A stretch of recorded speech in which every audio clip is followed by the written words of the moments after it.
d'académie bu Thiès là depuis novembre 2016 maa ngi fi jël service le 15 novembre 2016 laa jël fi service ci inspection d'académie bu Thiès donc maa ngi dugg sama ñeenteelu at gannaaw loolu man maa sànc inspection d'académie bu Rufisque ca 2014 ma def ñaari at ak juróom-benni weer ci gannaaw loolu aussi bokk naa ci ñi sànc inspection d'académie bu Sédhiou dalee ko 2009 ba 2014 ma nekkoon fa d'abord adjoint inspecteur d'académie def fa benn at nekk inspecteur d'académie ñeenti at yi ci topp 2014 laa fa jóge dem Rufisque man inspecteur de l'enseignement élémentaire la waaye professeur d'anglais la ma jàngee université Cheikh Anta Diop bu Dakar jàngee naa tamit bitim réew Portsmouth ci Angleterre ak université Brown ci États-Unis Portsmouth jàngale naa fa jàngee naa fa tamit université Brown aussi États-Unis jàngale naa fa tamit man jàngalekat laa woon instituteur laa woon nekk naa benn at sama premier poste ci kat jéeri la ca Kaolack damay faral di ko wax toujours parce que dama ci fier dama daan wàcc Kër Mbukki su ma amul charrette damay dox juróom-ñaari kilomètres ci biir dama daan naan ndoxu dégg nga am naa daal ay jafe-jafe yoo xam ne dama ko doon jànkonteel waaye njàngale mi jaroon na ko fa laa jógee benn at laa fa def dem Thiombi nekk fa directeur d'école d'une école de 6 classes ci laa defee le concours des normaliers instituteurs parce que man j'étais instituteur sans le baccalauréat je l'ai fait en candidature libre après ci laa defee normalier instituteur ma dem Dakar ma jàng ba am suma maîtrise dem Angleterre ñibbi si def formation comme professeur d'anglais def suma diplôme d'études approfondies ba commencé sax sama doctorat yàlla def nag bi ma duggee ci inspectorat bi moo tax mun ma ko yeggali finalement waaye jàngale naa université ñaari at ba ci ñett parce que département de philosophie man maa leen yoroon anglais waa 2e année. merci donc loolu mooy bind naa tamit téere. falaa doon ñëw bind kan nga gi également bind naa téere bañ ko daaw lañ ko génne ci anglais laa ko bind aussi ba mu jeex donc damay bind ci lu bëree bëri. dégg nga du roman boobu rek laa bind sax am na yeneen ci domaine éducation yoo xam ne bind naa ci. mbas bi nga xam ne moom moo lëmbee àdduna lëmbee Sénégal di lor ay doomu aadama moom moo waraloon ci 16 mars ci le président de la République son excellence Macky Sall jëloon dogal pour ñu tëj école yi. ba mu jëlee dogal bi nag dafa bëggoon maanaam protéger jàngalekat yi ak élèves yi ci mbas mi waaye ba mu koy tëj noonu le 16 fekkoon na même au niveau national waaye particulièrement ci Thiès gi nga xam ne moom laa gën a xam avancé woon nañ lool ci njàngale parce que ren contrairement ak année yi passé fukki fan ak juróom rek ci la jàngalekat yi grève donc non seulement defoon nañ premier semestre composition premier semestre pour le moyen secondaire waaye defoon nañ pour l'élémentaire ñaari composition muy premier trimestre ak deuxième trimestre donc pour élémentaire 3e trimestre rek moo desoon pour moyen secondaire 2e semestre moo desoon te commencé woon nañ ko sax bu ñu xaymaa programme yi aussi avancé woon nañ ci lool ba weesu woon nañ sax 50% yi weesu woon nañ ko ci lu bëree bëri donc tey jii bu fekkonte ne tëju woon école yi dañ doon wax ne presque pare nañ pour dem ci examen waaye président de la République ci sagesse am moom moo xalaatoon ne ca jamono yooyu jotoon na pour ñu tëj école léegi nag moom ci boppam moom moo xalaataat ànd ci ak ñoo xam ay borom xam-xam yu xarañ yoo xam ne ñoo ko xelal mu nangu ko it pour ubbiwaat école yi niki le 2 juin waaye loolu ma ciy préciser rek Sénégal nekkul réew moo xam ne c'est un pays isolé nous sommes dans un contexte de mondialisation maanaam léegi àdduna ab dëkk boo xam ne benn dëkk rek la li ñuy tuddee ci tubaab village planétaire loolu sax moo waral mbas mi demee ni mu demee nii boo xoolee li Sénégal mébét nii réew yu bëri fi mu nekk nii ñu ngi koy mébét pour xool xale yi naka la ñuy delloowaat ci école bi. d'accord ndax mbas mi yàlla rek moo xam. kañ la fiy jóge. dëgg ñu ngi xeex ak moom waaye daanaguñ ko yàlla rek moo xam aussi kan lañ koy daan est-ce que donc dañu naan rek dañuy toog ne yàcc ne yasar duñ def dara man pour man dañoo war a def dara ndax ni ma koy waxee toujours rek àdduna ak dund dafa ànd ak jafe-jafe dafa ànd ak ay expérience ak ay jaar-jaar ni ko penseur bi le grand sportif décrire woon rek dama koy wax toujours day wax ne la marche si tubaab la marche est une succession d'obstacles éviter de justesse maanaam boo jógee sa kër sa objectif nekk comme fii ci Walfadjri sama objectif nekk ma dem inspection d'académie su may dox ba àgg foofu dafa fekk ne moytu naa ay pakk yu bëree bëri. dëgg kon àdduna noonu la misaal mi demee tey ma jàpp ne peste amoon na fi Covid am na mais leneen dina am ci kanam est-ce que doomu aadama day toog rek yàccaaral du jéem a def dara jéem a gëstu pour xool naka lay daane mbas mi loolu moo waral président de la République jël dogal bi ne xale yi nañ delluwaat ci école yi waaye ba mu ne na xale yi delluwaat ci école bi tamit yemuñ foofu dañu def ay dispositifs yoo xam ne ci wàllu sanitaire dañ si dellusiwaat ak wàllu pédagogique dinañ si ñëw pour mën a fexe ba nga xam ne dinañ aar xale yi ak jàngale muy lu am solo loo waral sax yéen émission bi tey ñu sàkk woon ko ci yéen pour ngeen mun a teew addu ak parents d'élèves yi mais également le corps pédagogique ñëpp rek sénégalais yëpp Thiessois yi la plus particulièrement mais 16 mars la ñu tëj école yi defe naa ni yéen à votre niveau comme ci niveau bëri Sénégal ci àdduna bi toogu leen rek am na lu ngeen jot a def ci diggante bi du 16 mars xëy na au 2 juin am na lu ci xew loolu la. voilà du 16 mars au 2 juin am na lu bari li ci xew ndax ba ñu ne xale yi nañ toog ca kër ga waxuñ leen da ngeen nekk vacances déedéet ministère éducation nationale dafa tëraloon programme bu ñuy tuddee apprendre à la maison tàmbaliwu ko sax ci programme boobu parce que amoon na lu ñuy tuddee ay ressources numériques ci wàllu numérique parce que xam nga àdduna dafay dox numérique fi ñu toll nii toll na foo xam ne kenn mënatul def bàyyi ko ginnaaw mënul nekk yéen li ngeen di def nii fi mu ne nii seen rajo bi numérique bi daf cee dugal loxoom kon léegi njàngale mi aussi numérique bi daf cee war a dugal loxoom te dugal na ko ci sax bu yàgg donc ministère éducation nationale ànd ci ak inspection générale de l'éducation et de la formation ak SIMEN bi service bi nga xam ne moom moo yor lépp luy saytu wàllu numérique ci éducation nationale ñu ak jàngalekat yu xereñ defar ay ressources numériques def ko ci site ministère éducation nationale nga xam ne xale bi fu mu mën a nekk Sénégal bu fekkente ne am na courant ak internet rek war na cee mën a accéder jàng ci waaye yemul foofu apprendre à la maison dañuy wut canal éducation ak TNT ànd ci nag ak radio télévision sénégalaise muy RTS ànd ci ak aussi ay télévision communautaire ak rajo communautaire wut ay jàngalekat yu xarañ ak ay inspecteurs ñu liggéey ay leçons dégg nga di ko jàllale ci télé bi xale yi toog ca kër ga di ko seetaan waaye loolu dafa am lu mu àndal su boobaa parents d'élèves dafa war a toog créer conditions yi nga xam ne moom mooy tax xale bi mën a jàng ca kër ga waaye yemuñ foofu sax jàngalekat yi seen bopp am na ci ñoo xam ne li ñu tuddee WhatsApp léegi am nañ ci créer sax ay groupe WhatsApp doon partager ak seen élèves yi ba ci seen biir kër yi di leen jàngal di leen jox ay leçons di leen corriger pour li ñuy waxee ci tubaab pour maintenir la tension pédagogique. donc ministère éducation nationale liggéey na ci liggéey bu rafet pour fexe daal xale yi bañ a toog ca kër ga rek di fo waaye ñu am occasion pour jàng léegi nag bi président de la République pensé dañu war a delluwaat ci école yi le 2 juin boobu nag ci le ministère comité bi nga xam ne tegoon na ko ba pare comité boobu ànd ci de façon participative et inclusive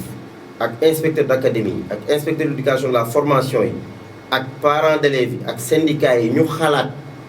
proposer président de la République ñetti scénario ñu tànn ci scénario bi nga xam ne moom la ñu nar a dérouler ñu fexe nag defar li ñuy wax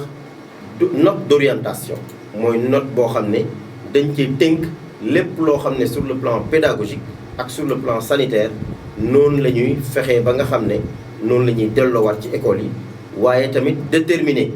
datu examen le ministère dafa jënd fan yee passé sax bi ministre bi ñëwee indaale na ko ay duplicopieurs yu am solo jox ko IA yi ak IEF yi pour élèves yi nga xam ne amuñu accès ci numérique ñu mën a photocopier cours yi nga xam ne moom la ñuy jox xale yi jox ko xale yooyu noonu am na sax ñu naan loolu waruñ ko woon a def maanaam numérique bi waruñ ko woon a def ay TNT canal éducation waruñ ko woon a def parce que am na xale yoo xam ne amuñ accès ci courant ak électricité waaye loolu pour man warul tax ñu bañ ko def parce que àdduna comme ni ma ko waxee rek dafay avancer day jëm ci kanam àdduna te Sénégal dafa bokk ci li ñuy wax le village planétaire mënuñ toog des ginnaaw mënul nekk c'est-à-dire que ñun africains yi sénégalais yi en particulier dañu war a toujours di am xalaat bu rafet pour xalaat loo xam ne dafay jëmale kanam suñu réew duñ ne rek diw amul lii rek du ma def lii déedéet da ngay def pour ñi amul nga xool noo leen di jàppalee fexe nag ñu am xëy na courant ak numérique boobu noonu waaye duñ ne rek bu ñu xaaree ñëpp am rek kon dañuy des ginnaaw te fi mu nekk nii l'enseignement à distance quoi qu'on dise moom kenn mënatu koo jëlee ci système éducatif fi mu ne nii numérique bi après Covid bi sax dafay continuer bu soobee yàlla. ci loolu le 2 comme ni nga ko waxee njiitu réew mi ubbi waat école yi mais bii yoon ñi nga xam ne ñoom ñoo war a def examen muy tout tànk yi CM2 diggu dóomu yi muy 3e ba ci njegemaar yeeg ñooñu muy rek ñi def terminal ci loolu protocole bi signé ngeen ko mun nañu xam lan moo ëmb protocole boobu maanaam li ngeen wax point d'orientation boobu ci wàllu sécurité sanitaire wàllu pédagogie ci lan la ëmb. waaw protocole sanitaire boobu noonu protocole de sécurité sanitaire sax la ñuy wax. comité national de gestion des épidémies ñoom ñoo ko saytu validé ko jébbal ko ministère éducation nationale. ministère éducation nationale sax moom wax na ci nee na fépp fu ñu mën a nekk rek nañu respecter le protocole sanitaire. protocole sanitaire bi lañ ca wax moom partagé nañ ko ak chef d'établissement yi. partagé ko ak l'ensemble des acteurs du système. bi ci njëkk mooy écoles yi dañ leen war a désinfecter structure yëpp fexe ba nga xam ne condition d'hygiène yi wër école yi ak ci biir yëpp dana mat boobu moo si jiitu. ba ca topp ñu ni ndox moom faaw mu am ci école kenn mënta fexe ba ndox parce que ndox yoo xam nga ne pour ñuy wax set ndox moo tax ñuy wax. ba ca topp ñu ni nañ organiser cours yi. ba nga xam ne li ñuy wax les mesures barrières maanaam la distanciation sociale 1,5 mètre ñu mën koo respecter dinaa ci ñëw sax sur le plan pédagogique ñu ni tamit ne ñu veiller à ce que élèves yëpp ak jàngalekat yi école boo dem dina am thermoflash dina am masque ba mu doy dina am lave-mains dina am gel hydroalcoolique waaye dina am ay saabu maanaam dispositif boo xam ne pour mën a di raxas xale yi di raxas seen loxo fu ñu toll waaye yemuñ foofu ñu ni lekk gi nga xam ne am na ñu daan ñëw ci école bi di ko jaay wala ñuy toog ci biti école bi dañ ko interdire amul benn école bu école dooree jaaykatu lekk moom amul dootul am ci biir école yi. ñu ni loolu yëpp pour protéger xale yi la ñu ni tamit mesure barrière nañ ko afficher ci buntu classe bu nekk ba nga xam ne xale bi day xam mesure barrière lan la yemuñ foofu sax dañ ne. jàngalekat yi le 2 bu xale yi ñëwee rek cours bi ñuy war a njëkk a def c'est sur la Covid-19. nañu wax xale yi ñu dellusiwaat leçon de vie bi ñu defoon avant xale yi dem ñu dellusiwaat ci wax xale lan mooy Covid-19 wax leen naka lañ ci mën a. mooy naka lañ koy mën a moytoo. waaye tamit ñu ne nañ mettre en place dispositif de supervision boo xam ne mooy saytu xool ba xam ndax. mesures barrières yi ñu ngi koy appliquer ci école bi. waaye ñu ni tamit ñu defar plan d'entrée et de sortie pour élèves yi ak jàngalekat yi pour éviter ay regroupement loolu mooy dispositif sanitaire bi nga xam ne moom la ñu tëral. sur le plan pédagogique ñu ni déjà chef d'établissement bu nekk muy directeur d'école muy chef d'établissement muy IEF muy man mii ci sa bopp. ci sama jëm bopp dañuy defar lu ñuy wax plan de reprise boo boole ko nag ak plan de communication émission bi ñuy def nii suñ plan de communication inspection d'académie ci la bokk. am na yeneen émission yoo xam ne def naa ko ci wàllu télé ak ci wàllu rajo ci plan de communication bi la bokk. donc chaque chef de structure dafay def plan de reprise waaye chaque directeur d'école chef d'établissement ak formation professionnelle ci la bokk formation professionnelle et technique. ci lañ bokk dañuy réorganiser les groupes pédagogiques ak les emplois du temps. nga xam ne classe bu nekk rek waruñu weesu ñaar fukki élèves non seulement waruñu weesu ñaar fukki élèves mais xale yi dañoo war a toog benn par table waaye dañuy war a toog en zigzag pour éviter le contact. dégg nga ñu ni tamit dañuy defaraat emploi du temps yi ma jox la exemple rek bu fekkente ne. te précision de taille bi may def mooy c'est les classes d'examen exclusivement CM2 la 3e BFM donc CFE. BFM ak baccalauréat bu fekkente ne formation professionnelle et technique la mooy les examens nationaux mooy CAP BEP BT BTS ak BP. les attestations de maison bokk ci. dégg nga donc loolu ñu ni donc léegi non seulement dañuy réaménager emploi du temps yi donc bu dee classe boo xam ne 60 élèves la classe su CM2. bu defee 60 élèves dañ koy xaaj ñett groupe bu nekk 20 ñett yi benn enseignant moo doon yor classe ba léegi ñetti enseignant ñoo koy yor loolu moo waral groupe pédagogique bi yëpp dañuy ñëw ndax non seulement dinañ jàppale jàngalekat yi yor salle de classe yi mais dañuy bokk ci comité de veille et d'alerte bi nga xam ne moom la directeur d'école bi samp ci école bi. ñoom ñooy saytu lépp loo xam ne ci wàllu protection la jëm waaye ñoom ñooy alerter di wax su fekkente ne am na jafe-jafe ñu mën a informer le directeur mën a informer IF wala IA. waaye tamit chaque directeur d'école ak chef d'établissement IF bu mu ci mën a doon da ngay rendre compte li ñuy wax maanaam ngay wax IF di wax IA fan nga toll ci préparation bi yan jafe-jafe nga am ba ñu àgg ca bés ba bu ko defee lépp mën a yemb. may préciser aussi que ni reprise ak rentrée yëpp c'est un processus li tubaab di wax processus ce n'est pas un point de départ ni un point d'arrivée c'est un processus boo xam ne dafay am ay ressources am ay intrants ressources humaines ressources matérielles vraiment sur le plan stratégique aussi mettre en place un dispositif c'est un ensemble de choses boo xam ne dañ koy teg benn par benn jëm ca le 2 bu ko defee bu ñu yeggee ci le 2 ñu ni kat léegi on a repris les cours de façon effective waaye du tere it dispositif boobu dafay continuer dégg nga matériel bi day continuer di ñëw jàngalekat yi dañuy continuer di ñëw et cetera et cetera et cetera bu ko defee ñu mën a wax ne daal on a une reprise effective dans la région de Thiès. te xam nga Ndiaye. ma lay wax rek gis nga Sénégal du ñuy wax waaye Sénégal yàlla daf leen a may xereñ ci domaine boo mën a jël du éducation du santé domaine boo mën a jël rek doomu Sénégal yàlla da leen cee may bala nga koo mën a xam nga dem bitim réew jongante ak ña fa nekk. gis nga ci wàllu secteur éducation nit ñi liggéey nañ ko liggéey bu rafet boo xam ne dispositif bi teg nañ ko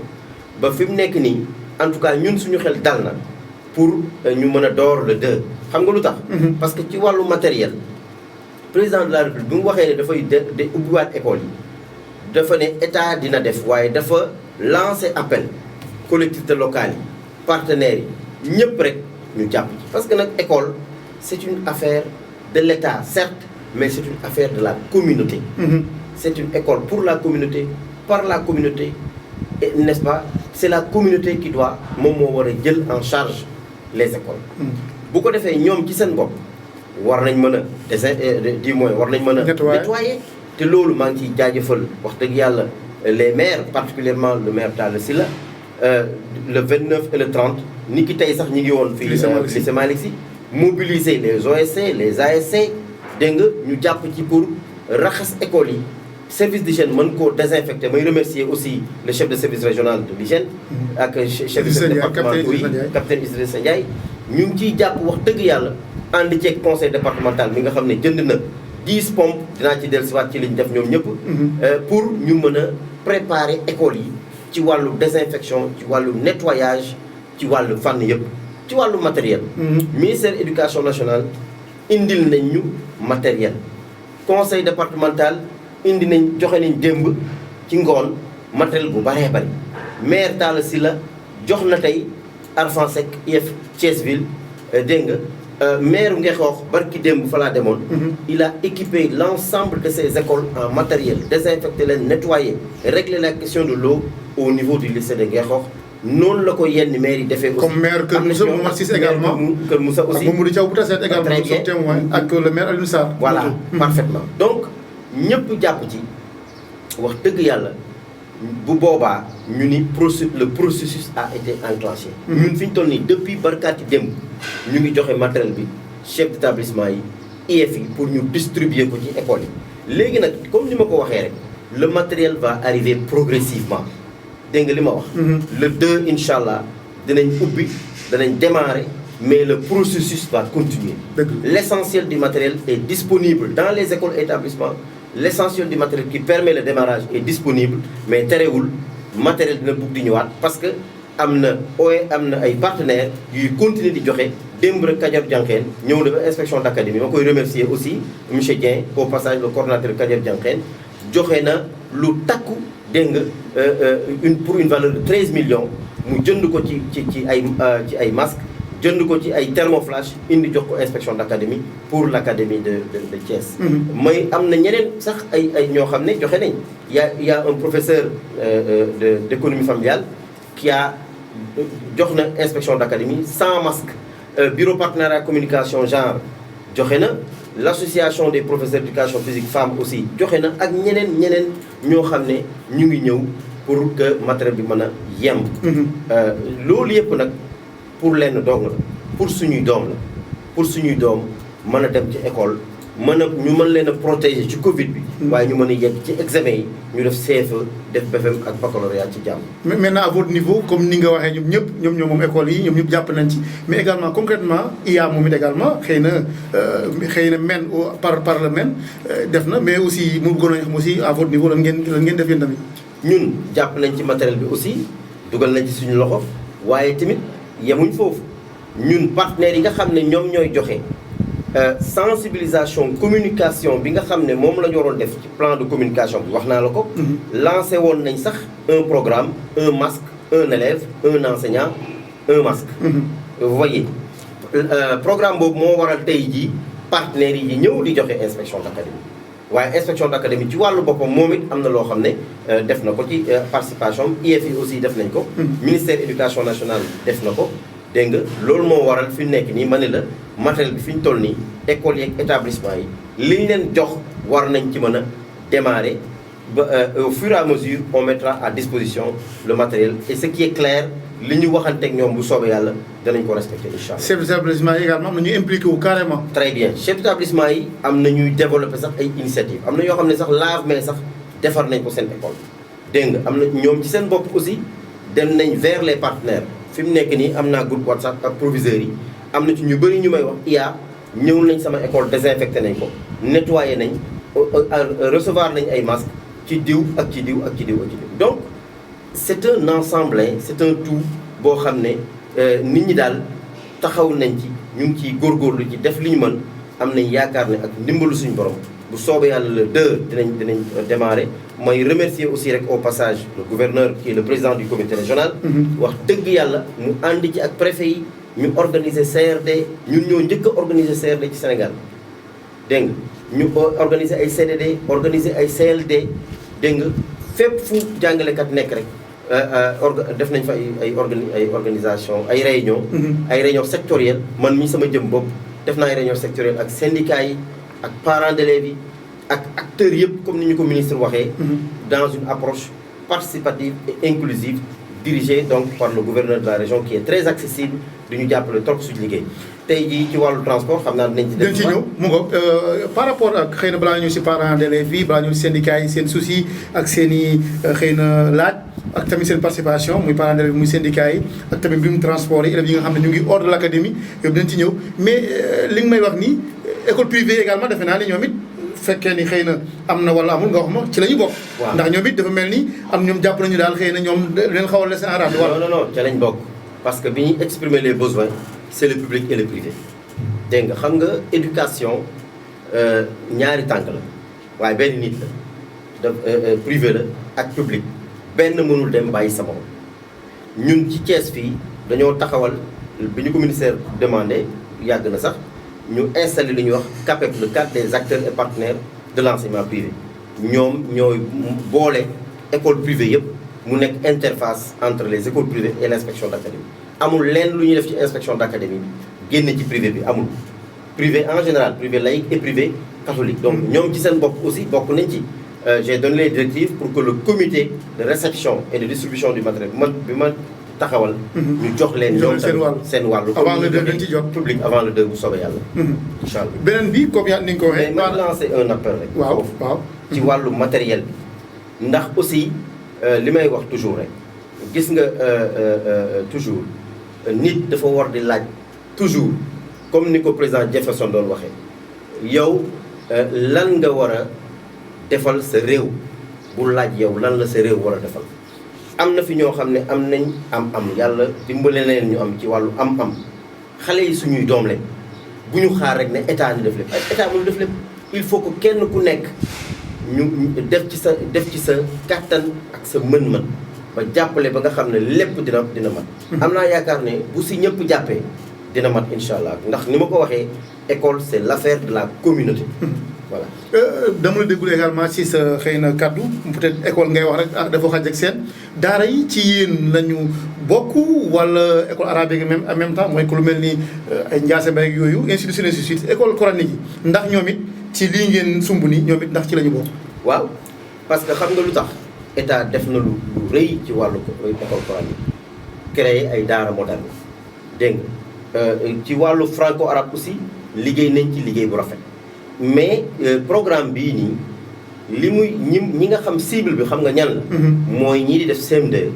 ak ñii di def BFM. ñii di def baccalauréat ak ñii di def examen yi ma la limal sànq. ci formation professionnelle et technique. waaye terewul ci wàllu daara yow gis nga daanaka jàppale bi nga xam ne état jàppale na ko daara yi. Talla Sylla la gis nga jàppale bi mu jàppale daara yi fii ci Thiès. ci wàllu Covid bi ak alimentation. donc ñoom ci seen bopp ci lañ bokk mais exclusivement pour la reprise. c'est les élèves des classes de CM2, de 3e, de terminale et les élèves de la formation professionnelle yi nga xam ne dañuy def examen. fi may waxee mooy ñoom it fekkee franco arabe yooyu am na ay 3e ak i terminale. moom ca lañ bokk ca lañ bokk ndax amul xëy ak seen. élèves yi nga xam ne ci wàllu franco arabe dañuy def examen CFE wala def BFM wala def baccalauréat ca lañ bokk. waaw ca lañ bokk waaw.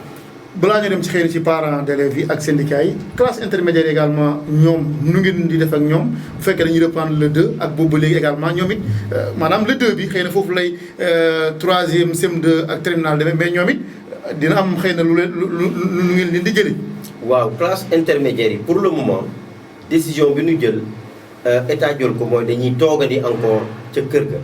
mais toogandi boobu waxul ne dañuy jël vacances déedéet gis nga apprendre à la maison programme boobu. dafay continuer ak ñoom ba beneen décision ñëwaat waaye comme ni ma la ko waxee woon ci njëlbeen. ñoom ci seen jëm bopp liñ avancé nañ lool ci programme bi ñoom sax booy xool ñoo gën a avancé le moyen secondaire ci programme parce que ñoom defoon nañ les 2 trimestres dégg nga mu dese leen rek benn trimestre.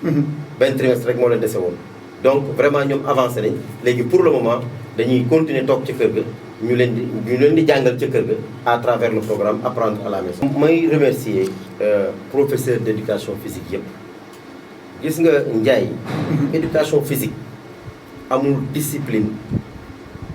bu fekkente parce que discipline yi amul bu ñu leen bii moo gën wala bee moo gën. mais bu ñu doon wax am na bu gën moom du des ginnaaw parce que éducation physique mooy discipline ci wàllu pédagogie bu dee interdisciplinarité. moom dafay boole discipline yëpp ci éducation physique ci la xale bi jàngee mathématique xale mën na si jàngee mathématique xale mën na ci jàngee expression orale dégg nga xale mën na ci la maîtrise de l'espace et sur le plan physiologique sur le plan psychologique valeurs yi nga xam ne moom la ñuy développer ci xale yi. éducation physique amul benn discipline bu ko ci gën pour ñu développer. ci wàllu endurance ci wàllu respect du prochain ci wàllu culture de la paix. ci wàllu l'amour du prochain donc éducation physique dafa nekk discipline bu mucc ayib man ci sama jëm bopp.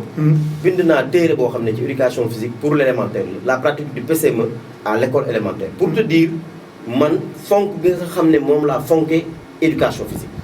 ndax dama ko xam jàngale naa ko xam naa lu mu tekki ci xale. waaye tamit am na loo xam ne tamit. kenn mënu ko kii parce que éducation physique c'est vrai am na discipline individuelle waaye am na discipline collective. am na ay compétition yoo xam ne c'est des compétitions contact dafay am. te contact boobu dañ koy tere. léegi nag ci wàllu examen loolu yeggaguñ fa xëy na am na luñ pour le moment daal dañu ne. duñ ko def ci école duñ ko jàngale. pour le moment loolu la ñu wax léegi nag ci wàllu examen. mënaguma cee wax lenn parce que xëy na am na yeneen décision yoo xam ne dina ñëw ca kanam. mais daal pour le moment moom dañuy suspendre les cours d'éducation physique. du caa gën ni dañuy tuutal éducation physique wax naa la léegi nii. valeur ak li ñu ci wax ci moom lépp. très bien valeur bi nga xam ne moom la éducation physique am ci xale yi. am na réew yoo xam ne sax bu fekkente ne xale bi jàngaluñ ko éducation physique même bu paree jàngam pour mu am liggéey sax day jafe. man mii di wax ak yow ñàkk naa liggéey ci États-Unis avant may jàngale ci School One à Brown aux États-Unis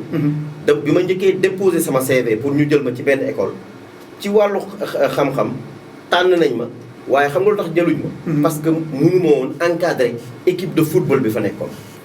pour te dire ñoom valeur bi nga xam ne moom lañ ko jox éducation physique dégg nga donc éducation physique dafa am solo ci doomu aadama dégg nga parce que sur le plan physiologique sur le plan psychologique dafa am solo mais comme état décidé na ne nañ ko suspendre ci foofu ci affaire contact bi ma wax loolu xëy na ci lañ sukkandiku pour wax ne nañ ko suspendre mais ci wàllu examen yi mënuguma cee wax parce que benn décision ñëwagul ci wàllu examen su fekkente ne parent bi xar na ci tànk tubéyam jàppale ko tette ko ànd ak jàngalekat yi ñu jàpp ci parce que jàngalekat yi dëgg la ñu ngi def seen liggéey waaye buñ ko defee ànd ceeg parents yi ci lay gën a amee solo. jàngalekat aussi man dama koy wax toujours jàngalekat amul kenn ku ko gën a bëgg élève am bañ na ko ba élève sax day dem ba idéaliser jàngalekat donc jàngalekat dafa war a nekk quelqu'un d'exemplaire jàngalekat mooy ki nga xam ne day dem ba ca kër ga di saytu élève am di xool ba xam na mu toogee na muy tëddee naka la nekkee ci biir famille am parce que des fois di nga am élève mu brillant di am ay résultats yu baax jékki-jékki rek faible chuté bu fekkente ne jàngalekat bi ku xam jàngale la ku am dégg-dégg li Jean-Jacques Rousseau doon wax naan commencez par connaître vos élèves commencez d'abord par connaître vos élèves car très assurément vous ne les connaissez point daf doon wax ne commencez d'abord nga xam sa élève mooy kan parce que xamoo ko boo xamee sa élève rek ci nga koy mën a jàngal exemple ma joxe léegi très bien exemple ma joxe léegi xëy na élève boobu noonu di amay notes yu bon xëy na dafa jékki-jékki am événement malheureux wala un autre type d'événement bu xew këram man mos naa yor élève sama classe CE2 du ma ko fàtte j'avais une élève très brillante mais ci comportement am na ci non seulement daf doon wàññi point da doon wàññeeku waaye ci comportement un moment donné dafa xawoon jaxaso ba ma demee ba seen kër dama gis ne yaayam bi ko jur dafa gaañu papaam am keneen condition ya mu nekkee ca kër ga nekketul comme na meloon ak yaayam loolu moo impacté ci xale bi xam nga information boobu bu ma ko amuloon du ma ko mën a soutenir pour jàppale donc jàngalekat da nga war a jege xale parce que nous agissons sur des âmes innocentes ñun ñooy defar doomu aadama jàngalekat rek moom la yàlla jox chance muy tabax doomu aadama xam nga maçon dafay tabax bâtiment amul ku ko gën a am valeur parce que moom moo ñuy suturaal dégg nga li ma wax menuisier dafay defar ay table banc ak leneen ak leneen ak lal lépp loo xam ne day suturaal doomu aadama waaye jàngalekat nag moom xam nga maçon bu defee erreur mun na koo reprendre menuisier bu defee erreur mun na koo reprendre waaye jàngalekat rek ngay xam ne bu defee erreur dootu ko mën a reprendre à jamais et dafay topp xale bi boo xoolee suñu parents yi am na ñoo xam ne mënuñu prononcer le son vë la ñuy wax parce que nañ leen ko jàngale woon ci début donte sax le son vë n'existe pas dans notre langue c'est les interférences linguistiques c'est vrai mais am na noo xam ne buñ la ko jàngalee da ngay mën a wax vë correctement mais su fekkente ne jàngale ñu la ko normal ca début ba doo ko mas a wax vë ngay wax donc loolu mooy valeur jàngale kooku mooy Pape Baba Diassé di IA bu Thiès moom lañu dalal tey lépp aju si wàllu Covid 19 bi mais également la reprise le 2 juin bi nga xam ne mu ngi suñu kanam moom la ñu fas yéene def te gis ngeen ni mu waxee boobu ba léegi depuis le début de l'émission ñu ngi koy gërëm di ko sant ci teewaay bi di wax rek yéen seen émission Pencum Thiès ci kaddu gi Ibrahima Ndiaye ba tey ci xarala bi Mouhamed Khalifa Diaw Mansour maa ngi lay nuyu ak waa Thiès Info ñu ngi koy nuyu bu baax Sey ñu ngi koy nuyu mais di wéy ci laay mais ba ngeen paree ci parenthèse également dem ngeen ak syndicat yi ñoom it dañu am ay soucis parce que aussi ñoom it ñoom ñooy défendre jàngalekat boobu ngay wax nga xam ne kenn amul seen fay parce que ñoom ñooy defar nit moo tax jàngalekat xëy na ku koy xeeb xamoo ko mais jàngalekat yëmul ak kenn mooy forme président de la République mooy forme médecin yi nga xam ne tey jii gàcce ngaalaama ñoom ñoo nekk au front ñoom it jàngalekat yi jógaat wala la fekk leen ci front bi ñoom syndicat yi li si yooyu nga xam ne ñoom ñoo leen di waxal di leen aar di leen teewal fépp daje nga ak ñoom mën nga ñu wax ci tënk lan moo sabab boobu ndaje boobu. waaw syndicat yi ma leen di jaajëfal au passage le G7 démb rek ñu nekkoon sama bureau ñu defar beneen réunion ñoom ci seen wàllu bokk nañ ci comité régional bi nga xam ne moom la gouverneur taxawal fii ci Thiès.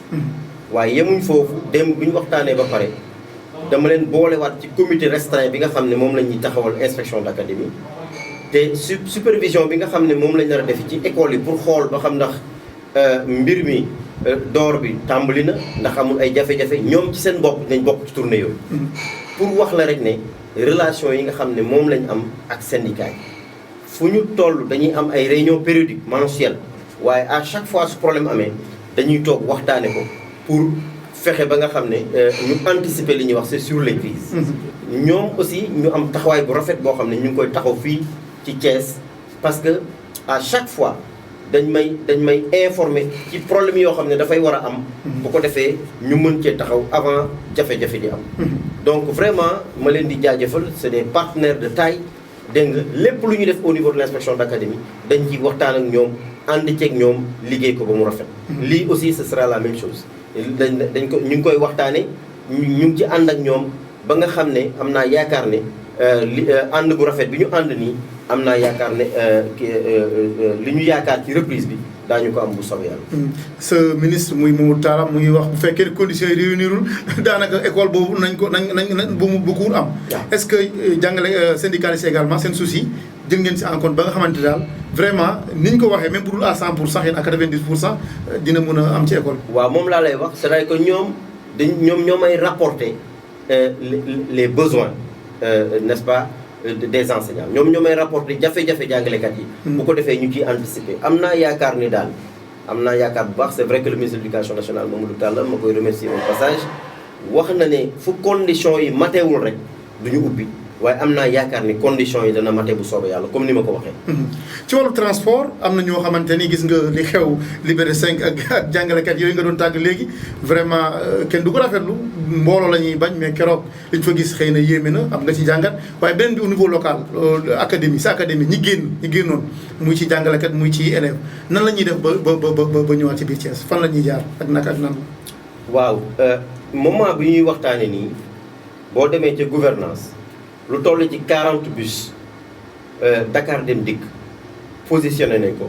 pour jël jàngalekat yi nga xam ne Thiès la ñu dëkk waaye Dakar la ñu jàngalee pour yóbbu leen. tey ci suba am na jàngalekat yu jógee ci ñaari région ñëw fii